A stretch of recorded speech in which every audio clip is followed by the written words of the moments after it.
ನಿನ್ನಂತ ಡುಪ್ಲಿಕೇಟ್ ಅಗ್ನಿಗೆ ಹೆದರಿ ಮೈ ಸುಟ್ಟುಕೊಳ್ಳುವಂತ ಕೊಳ್ಳೆ ನರಿ ನಾನಲ್ಲ, ಈ ನರಸಿಂಹ.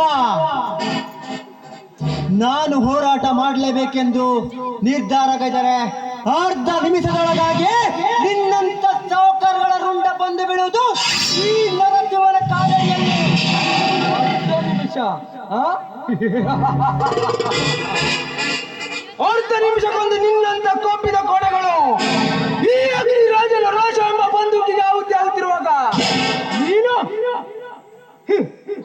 ಈ ಅಗ್ನಿರಾಜನ ಎದುರು ಲಜ್ಜಗಳು.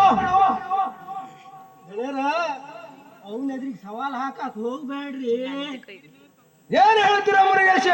ಹೌದು ದಣಿಯರ, ನೀವು ಅವನಿಗೆ ಸವಾಲ್ ಹಾಕೋದು, ಅವ ನಿಮಗೆ ಸವಾಲ್ ಹಾಕೋದು, ಈ ಮಧ್ಯದ ಗ್ಯಾಪ್ ನಲ್ಲಿ ನಿಮ್ಮ ಜೀವಕ್ಕೆ ಏನಾದ್ರು ಆಯ್ತು, ಹೆಚ್ಚು ಕಡಿಮೆ ಆಯ್ತು ಅಂದ್ರೆ ನನಗ ಗತಿ ಯಾರ್ರಿ ದಣ್ಯರ? ಸುಟ್ರೆ ನೀವ್ ಹೇಗೆ ಹೆದರ್ತೀರಾ ನಾನಿರುವಾಗ? ಹೌದಪ್ಪ, ಪುಣ್ಯಾತ್ಮ ನೀನು. ನೀನು ಯಾವಾಗ ನೋಡಿದ್ರು ಇದೊಂದು ಶಬ್ದ ಮಾತ್ರ ಬಿಡಂಗಿಲ್ಲ, ನಾನಿದ್ದೀನಿ ನಾನಿದ್ದೀನಿ ಇದ್ದೀನಿ ಅಂತ. ಅಲ್ಲೋ ತಮ್ಮ, ನಾನಿದ್ದೀನಿ ಅಂತ ಹೇಳಿ ನನ್ನ ಕಿರಾಣಿ ಒಂದು ಗೋಳು ಕೆತ್ತಿಸಿ ಗೋಕರ್ಣಕ್ಕೆ ಕಳಿಸಿದ್ದಾಯ್ತು, ಇನ್ನೂ ನಾನಿದ್ದೀನಿ ಅಂತೀಯಲ್ಲ. ನಮಸ್ಕಾರಪ್ಪ, ನಮಸ್ಕಾರ. ನೀವು ಹಿಂದಿನ ಚಿಂತೆಯನ್ನು ಮರೆತು ಬಿಡಿ. ಆ ಕುಂದಿಯ ಕಸ್ಟಡಿಯಲ್ಲಿರಬೇಕಾದದ್ದು, ಆ ಕುಂದಿ ಕಸ್ಟಡಿಯಲ್ಲಿರಬೇಕಾದವ ನಮ್ಮ ಅಗ್ನಿರಾಜನ ಬೆಂಕಿಯಲ್ಲಿ ಆಗುತ್ತಿದ್ದಾನೆ ಎಂದರೆ ನಾನಿದ್ದು ಏನು ಪ್ರಯೋಜನ? ಗೆಳೆಯರ ಒಪ್ಪಿಗೆ ನೀಡಿ ಅವನ ಧ್ಯಾನ ಬಿಚ್ಚಾಗಿ ಬಿಡುವೆ. ಅನ್ನ ಹಾಕಿದವರ ಮನೆ ಕಾಯುವ ಕುನ್ನಿ ನೀನು. ನಿನ್ನೆಲ್ಲ ಶೌರ್ಯವನ್ನು ಇವನಿಗೆ ಬಗ್ಗಿಸಿ ಹೇಡಿಯಾಗಿರುವ ನಿನಗೇನು ಗೊತ್ತಲೇ ನನ್ನ ಪೌರುಷ?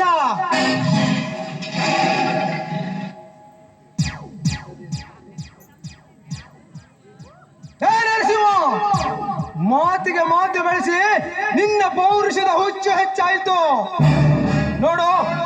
ಈ ಯೋಗಿ ರಾಜನ ಹೆಸರು ಕೇಳಿದರೆ ಇಡೀ ಸರ್ಕಾರವೇ ನಡುಗುತ್ತಿರುವಾಗ ನೀನು ಬೇರೊಬ್ಬರ ಮನೆಯ ಸರ್ದಾರನ ಹಾಳಾಗಿ ನನಗೆ ಹಾರಾಡ್ತೀಯ ಅಂದ್ರೆ ಹಿರಣ್ಯ ಕಶ್ಯಪಿನಂತೆ ಒತ್ತು ಅಳವಲ್ಲ ಈ ನಗರವನ್ನ.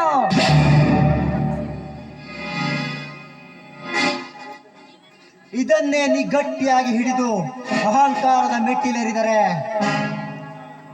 ನಿನ್ನ ರುಂಡವನ್ನು ಕಡಿದು ಬಿಡ್ತೇನೆ ಮಗನೇ.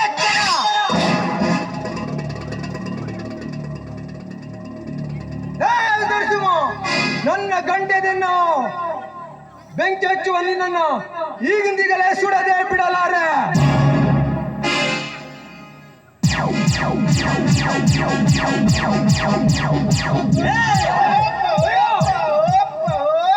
ಸ್ವಲ್ಪ ತಡೀರಿದಣ, ಗುಂಡು ಹಾರಿಸಿ ಅನಾಹುತಕ್ಕೆ ಗುರಿಯಾಗಬೇಡ್ರಿ.